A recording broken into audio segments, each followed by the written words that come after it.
कंदो तव्हांजो साह न वञे। चाचा अकबर खान मोड़ण वारो न आहे, कुछ न कुछ जरूर कंदो, पंहिंजी न्याणीअ जे करे मुंहं में हथ न विझंदो। बाक़ी रही तव्हांजी ॻाल्हि, चाचा तव्हां पंहिंजे लाइ खतरो सम्झो। अकबर खान उहा थूम ई न आहे जे मुंहं में हथ विझे। नवाब खान आहे, नवाब खान मूंखे त सम्झो छा आहे। उहो नवाब खान आयासीं जेको नाक जे पेड़नि में हथ विझंदो आहे, उन खे छा कंदो अकबर? अहिड़ो त नोड़ ठाहे खीचे में चवंदोमांसि सॼी ज़िंदगीअ लाइ थी कोठी वेंदो। हिन जो मक़सदु ज़मीन मां हथ नाहे कढणो। माना अकबर खान जे सखनि धमकियुनि ते असां ज़मीन छॾे ॾियूं ऐं रुगो तयारु रहो, जेके रहल न भरनि उहे पंहिंजे सां भराइणा आहिनि। पर अॼु त असांजो पाणीअ वारो न आहे। अरे फोटो सोटो आया न त वरी धूड़ मथे विझी मानींदासूं न। जॾहिं कम तव्हांजे सदाई नांग पेड़ पे विझंदो आहे वञ त चइजी न हेॾो पुटियई ज़िंदगी भर वञी वरी अकबर खान खे चए मूं कमदारी छॾे ॾिनी बीहर न कंदुसि कमदारी, पर अॼु छॾे थो। हा भॼ हल।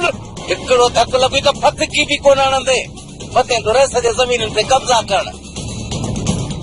ॻाल्हि त ॿुध, तूं छा थो सम्झे? अहिड़ा ज़मीननि जा फसल खणी वञी तूं कुंडियूं भरींदे। ये उहा ज़मीन चई जेका चारे खान खान राणे खान ख़रीद कई ऐं उहे ई असीं आबाद पिया कयूं।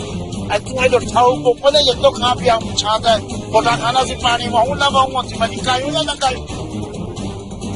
अरे कोटा पेर टाह न त कमदारे खां ईंदे जो भाया तो तूं वटि टंगू भॼी ॾींदो माई। बसि हाणे बसि, मां छाजे लाइ पेर ठाहियां? हिते असांजा पेर जमियल आहिनि।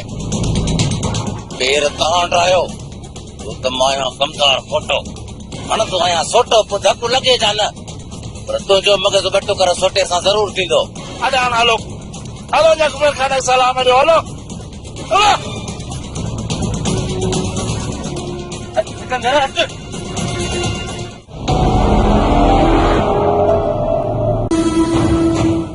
जातो तोखे अॼो की राति सुभाणे राति सेरनि जो सॾु अथई। माई मूंखे सॾु क़बूल आहे। पोइ भला मां हलां? अञा ॿ टे घर ॿिया बि ॿुधाइणा अथमि। हा हल, मां बि एॾे हलां पई। मां बि तब सावण जे घर नज़ीरा खे बि सॾु ॾियणो अथमि। मां ईंदुसि बानो बेगम सां मिलण लाइ। हा हा ठीकु आहे, पोइ हल त भला हलूं। पहिरीं बानो बेगम जे घर सॾु ॾियां, पोइ थी नज़ीरा जे घर वञां। हल तारी तुंहिंजी नुंहुं सां बि मिली था अचूं। ठीकु आहे, हल हल।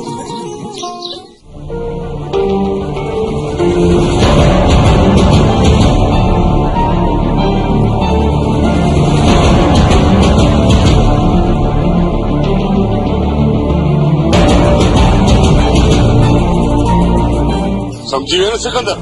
हा बाबा साईं, सभु सम्झी वियासीं। हा पोटा तूं बि सम्झी वियो हूंदे? मां सम्झी वियुसि बाबल साईं, सम्झी वियुसि। इहो हर हाल में अॼु राति ताईं कमु थियणु घुरिजे। ऐं ॿुधी छॾियो, को बहानो कोन हलंदो। आयो ॻाल्हि सम्झ में? कमु थी वेंदो बाबा साईं। कमदार फोटो हणंदो आहे सोटो, पोइ धक लॻे जा न, पर हिन चकर अहिड़ो धक लॻंदो दाव तव्हां पाण ॾिसंदो। जीअं चओ था न बाबा साईं, ईअं ई कंदासीं, तव्हां बेफ़िक्र रहो। कीअं करे थियणु घुरिजे? हिननि जो सब्र जो नाजाइज़ फ़ाइदो वठो, नाजाइज़।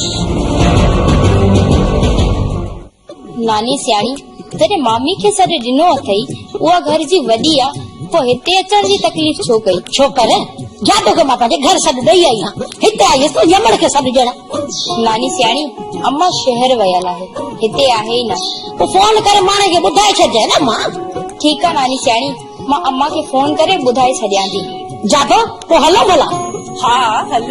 जातो मूं त सोचियो हो त तुंहिंजे मुंहिंजे हलण सां तुंहिंजी नुंहुं अॼु असांजी वॾी खिदमत कंदी। मूं त सोचियो हो त असांखे बोतलूं पीआरींदी, ॻाढ़ो ॻाढ़ो शरबत पीआरींदी, पर हिन छोरी त असांखे सिर्फ़ु वेहण जी सलाह बि कोन कई आहे। नानी सियाणी जेकॾहिं अकेली अची हा त तो तोखे वेहण जी सलाह भी कया हाँ, शरबतूं भी पियारिया हाँ। छोरी एडो साड़ न कर वॾे नंढे जी इज़त करण तूं सिख। केड़ो तू मुझे अंदर ठारियो आ जो तुझी इज्जत कया। खोड़ियो वो तुंहिंजूं ॾंभियूं न आहिनि जो नोह चोटी खां वठी बाहि लॻी वई अथई। खोड़ियो तो कोन ॾंभियो अथई, जेके दिल में जख्म रसाया थे उनके छा बयान किया। पेर ड्राहे जाबो पेर ड्राहे तू आई पर तुझी नो तो का चार सा मथे आ। सही सच थी अॼु जूं छोरियूं जेके वॾो निभागियूं अलाह को इन्हनि खां बचा असांजी जाइ कान्हे। बस माई जादो अॼुकल्ह जो औलाद खां भी गई भली आ, इन खां बेहतर हो तो छोकिरी जी शादी।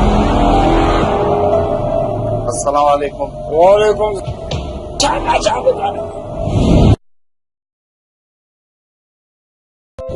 दोस्तान को चंगाई न कई साल भी दी राजे को पता चंगाई पड़ा यो न था यार सावड़ वो यार है कुछ इनका से तमाम वडो खर्च थी स्पेशल डॉक्टर उन्हनि वडो मूंखे खर्च कयो आहे वाड़ी हीअं करे फिकर वाड़ी पेई तो 15,000 सुबुह जे खीसे में विझी वञे त मां थोरो हलण जो थियां पोइ वेठा आहियूं 10,000 हुजनि त मां हिते हुजां। अरे किस रुपए मुझे चिंताई की क्या जरूरत है इन घर में पैर रखे जा अब से कौन है मुख्य भी न घर में पैर रखने की का जरूरत काने समझी। अदान जी टंग छाप थी आहे असल बत्ताल थी वियो आहे तूं हुनजी ॻाल्हि दिलि में न कंदो कर तूं वे मां तो लचाई ठाही जा। भाई जादो मूंखे लाचार न आहे जो मां हिते बि पंहिंजी बेइज़ती करायां भाई अॻिते मरी धप करे ईंदो न त बि हिन खां को बि कोन पुछण ईंदो। हा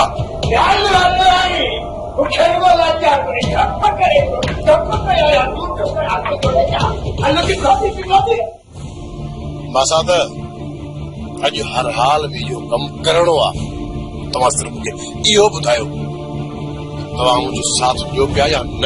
तूं बेवकूफ़ आई वरिया गोराम खे उतां खां अगवा करण का बारानी ॻाल्हि न आहे। शेरन एॾी वॾी ॻाल्हि बि न आहे तूं त यार अजाया पियो परेशान थी। मां परेशान इन लाइ थो थियां जो तूं पंहिंजे लाइ मसला थो पैदा करी। मासाद मुंहिंजो पहिरीं कंहिं ॿिए जो थिए इहो मां कॾहिं बि थियण कोन ॾींदुसि ऐं जेकॾहिं असां हिन गोराम खे अगवा करण में कामयाब वञूं था पोइ इहा शादी हिते ई रुकिजी वेंदी। तूं छा थो सम्झी पोइ सुल्तान वारा मात करे विया था।